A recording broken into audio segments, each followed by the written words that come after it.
Tamara always said, once a giant, always a giant. For me, it's only a giant.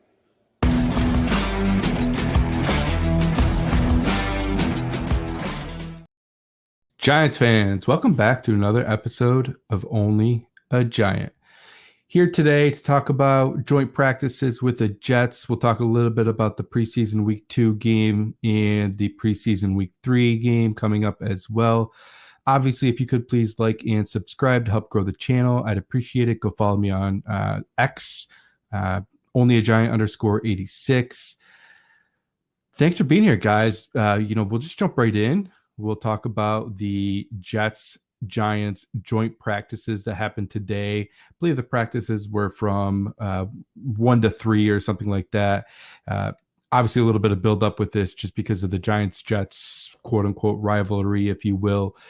Always is kind of there. Jets always seem kind of like the little brother type thing. Jets fans probably don't appreciate me saying that, but it is what it is. Obviously, I'm not specifically at Giants-Jets practice, so really everything I'm getting is stuff from Twitter and just kind of scouring the internet and Twitter, obviously, to get updates while practice was occurring. So that's where I'm getting most of my information. But let's just jump right into some news here. To start, it looked like Tyler Nubin was warming up with the first team defense. Sounds like that's where he's going to be today and where he was today over Dane Belton. Does that carry over into the regular season? I think so at this point. But I think we'll be in a lot of 3 safety sets. So I don't think it's as newsworthy as maybe it would be in other situations or other positions. But with this position specifically, I do think it is somewhat newsworthy. Theo Johnson also was with the first team offense again. No real change there. I think that you'll see a healthy dose of him, but I also think we'll rotate the tight ends a lot. We could see a lot of 2 tight end sets, 3 tight end sets. Who knows? Manhurts obviously is more of a focus on blocking, but he has shown that he can catch the ball in practice a little bit. Stoll, I don't know that he'll make the team. Daniel Bellinger, obviously, I think will rotate in a decent amount. He, to me, is like he can do a little bit of everything, but not great at anything, where I think Theo Johnson's more an all-around better tight end, or will be if he isn't already. So I'm not surprised that he's getting most of the work with the ones. Sounds like he had a couple of catches today, and unfortunately a big drop in practice as well, which was on Sauce Gardner, actually. If he had brought that in, would have been a big gainer. What else, guys? Some news or some video proof of Evan Neal practicing today, which was great. It looks like he was doing some vertical sets, which really seemed to be what he is a little bit better with. What he did in college definitely looked like he was holding his own. Granted, we're talking probably a 3rd or 4th string defensive end for the Jets, so nothing too alarming there. But it is good to see him practicing and out there. You hope maybe to see him on Saturday. I believe it's Saturday night. Would be nice to see him get some reps, live reps. Always game situations, always a little bit different than practice, so always good to see there. One other thing I wanted to touch on too, with him, obviously, at this point he's not our right tackle. That right now is James Luminor. But there's nothing saying that he can't fill in with injuries at right tackle. Maybe an injury at left tackle.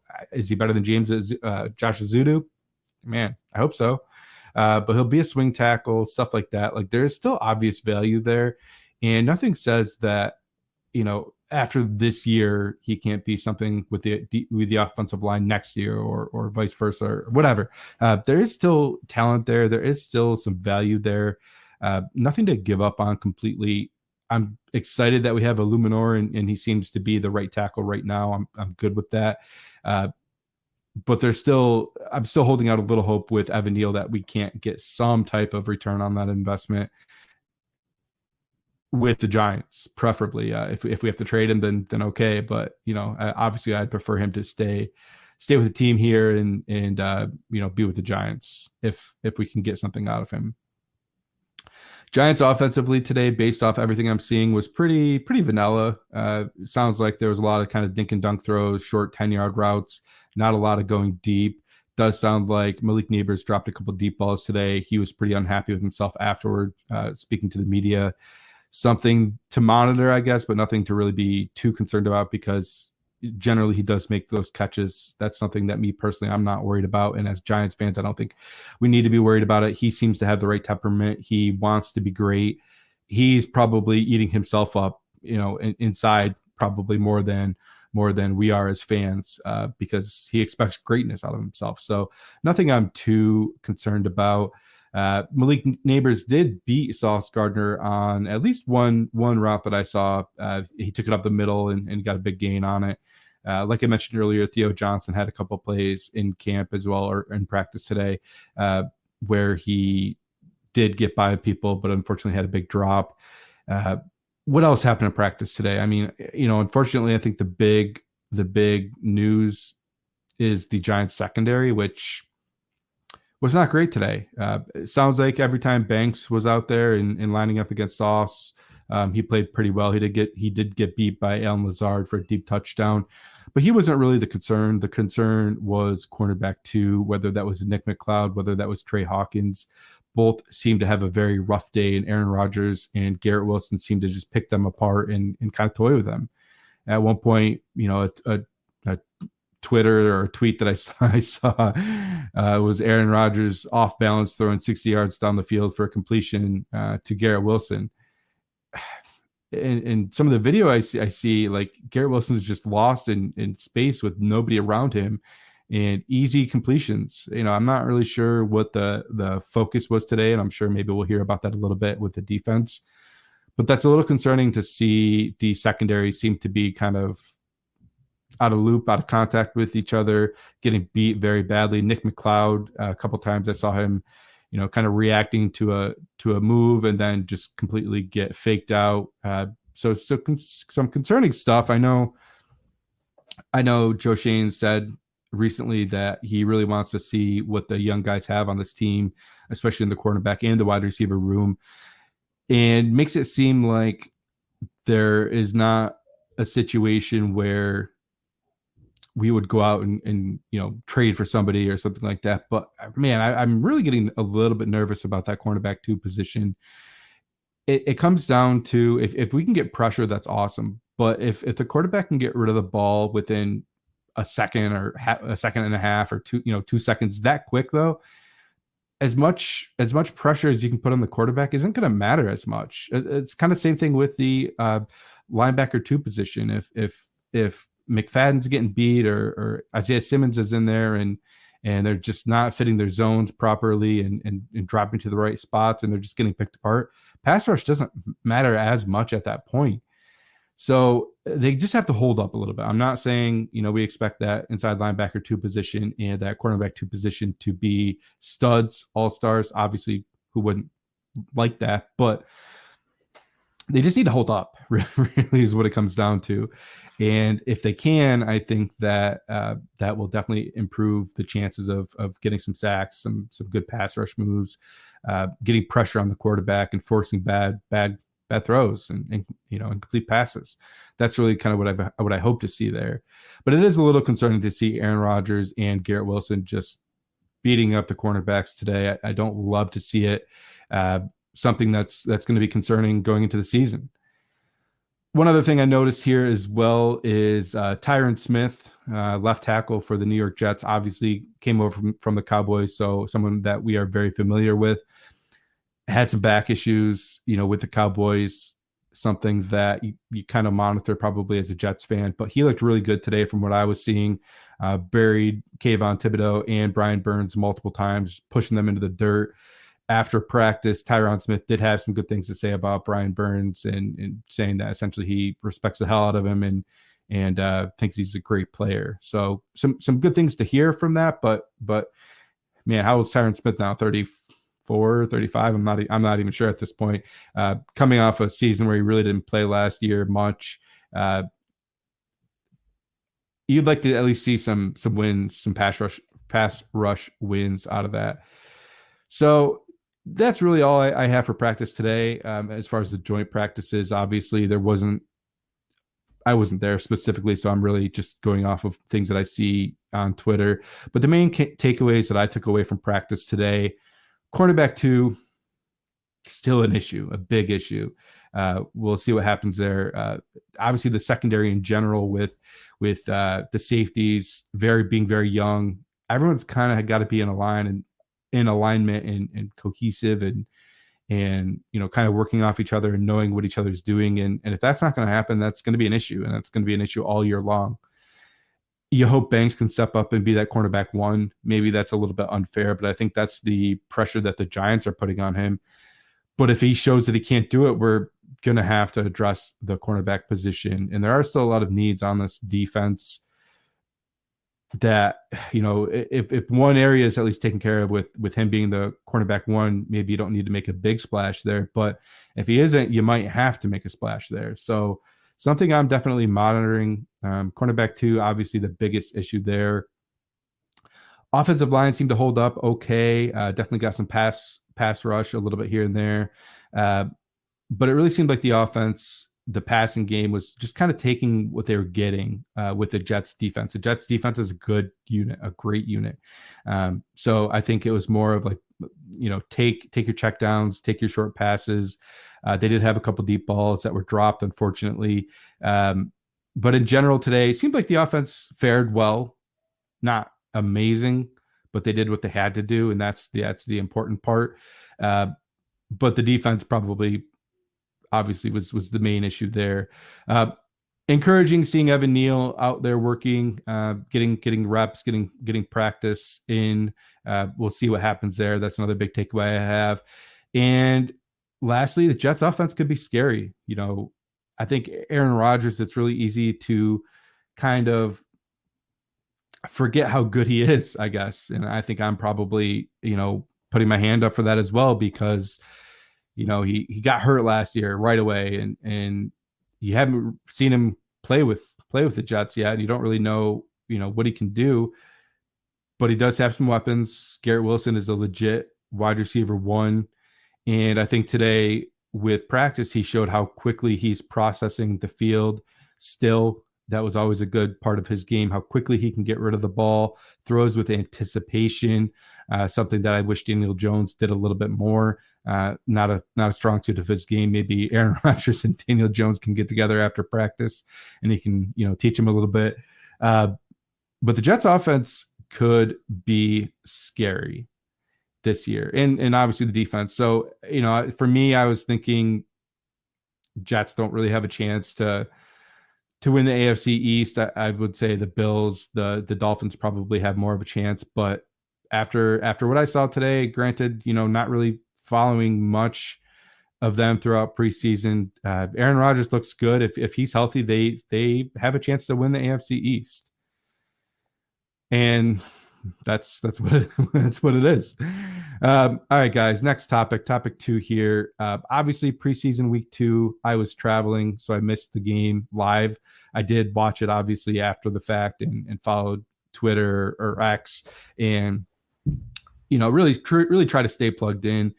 And biggest thing I took away was kind of the doom and gloom of Twitter after that game. I went back to watch the game, kind of dreading it because of all of the negativity, all of the hate thrown towards the Giants, thrown towards Daniel Jones. And I was like, oh man, I don't really want to watch this game, but I'm going to. I'm one of those guys that it could be 40-0 like last year against Dallas. I'm still going to watch the game. I'm still going to finish it to the final snap.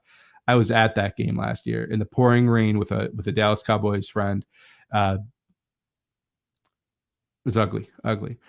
Needless to say, I was a little bit nervous about watching this game, thinking I'm going to see a lot of things I really didn't like, and that really wasn't the case. Yes, the pick six was bad. No doubt about it. Daniel Jones could tell you that. My 5-year-old son could probably tell you that. It wasn't good. A bad decision. And that's what it was, a bad decision in a preseason game. Cost you 6 points. End of the day, I don't think that's a play that's being run in the opposite end, with being at the 6-yard line, yard line, your offense backed up. Not a play that I think Brian Dable would normally run, but he did come out and say after the game that their focus really was play action, pushing the ball downfield, stuff of that nature. Now, obviously, the first throw for Daniel Jones wasn't good either. Kind of hit Stingley right in the chest, but it looked like there may have been a little miscommunication there with him and Malik Neighbors, or maybe Malik just kind of. It looked like a predetermined throw, a throw that like he was throwing there no matter what. I'm not sure if Neighbors didn't sell it right or what. But overall, after that first interception, there wasn't a lot of bad that I saw with Daniel Jones. Yes, he threw another pick to Stingley, and that was a deep ball to Jalen Hyatt on the sideline. I don't mind the throw, or I should say, I apologize. I don't mind the decision that he made to make that throw. That's actually the right decision there. The execution was lacking a little bit. The throw was inside, and it should have been outside. So, that's the difference from catching here to the sideline, where the ball kind of comes in over the top. If he makes a little bit of a better throw there, I think that's an easy completion, and we're all lauding him for it. But he's playing one of the better cornerbacks, probably a top 5 cornerback in the NFL, and Derek Stingley, and he made him pay. Throw was just a little inside. He needed it outside. Is what it is. But the decision I didn't mind, with the emphasis of throwing the ball downfield. I like that he took the shot one-on-one. Why not? And it cost him. It was a pick six, or it was another pick. But at the same time, the decision was there. The right decision was made. I like that about what I saw there. Now, after that, guys, it's really easy to kind of be shell-shocked and get down on yourself, and especially with the media and kind of knowing what you're going to face. But he came back out, threw the ball, had a great throw to Darius Slayton down the sideline. Once again, maybe a little bit inside, could have been outside, but it was completion. I see people complaining, oh, that should have been a touchdown, yada, yada, yada. Guys, we scored two plays later, I think it was, or maybe 3 plays later. It was a completion. It was a big gain. It was an explosive play, which this offense has lacked for so long. I have no issues with it. I'm pumped that he made the throw.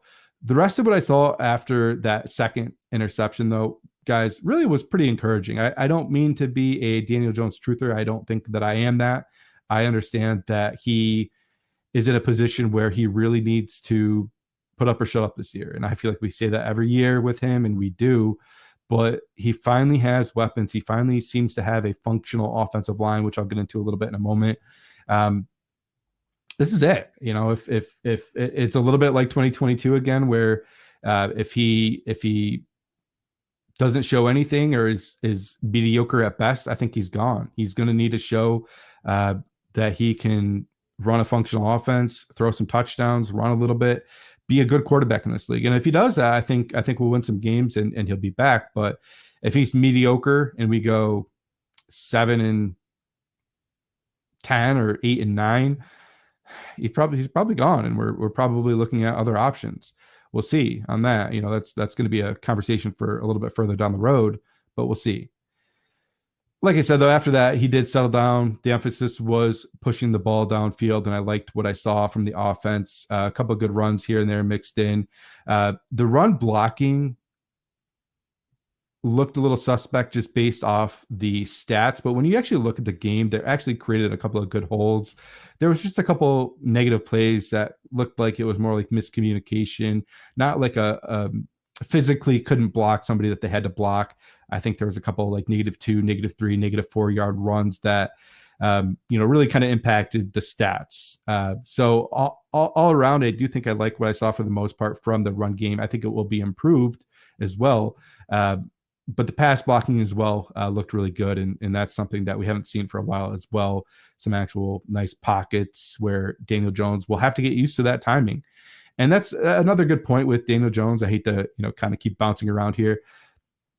Practice speed and game speed is completely different. People are saying, oh, rust this, rust that. He's an NFL quarterback. Yada, yada. My stepson wouldn't make that throw. Guys, shut up. Quite honestly, game speed is completely different than practice speed and stuff like that. There is still a little bit of rust. And, that's why I think he needs to play a little bit on Saturday. I think he needs to play a quarter, maybe 2 or 3 series. and some select offensive weapons play with him. I think Hyatt needs to play. I think Neighbors would probably benefit for it, especially after some drops that he had in practice today. What we saw last year in training camp and in preseason was kind of horrible. Like you get into week one and they're just, a lot of things went wrong, but it just clearly looked like we weren't ready. So I think we really need to change that narrative and practice a little bit more intense, which they have been doing all year. Go into preseason week 3 and play a quarter for the starters. I think that's something that actually really should happen this year, and I hope that we do that. We haven't gotten news on that yet.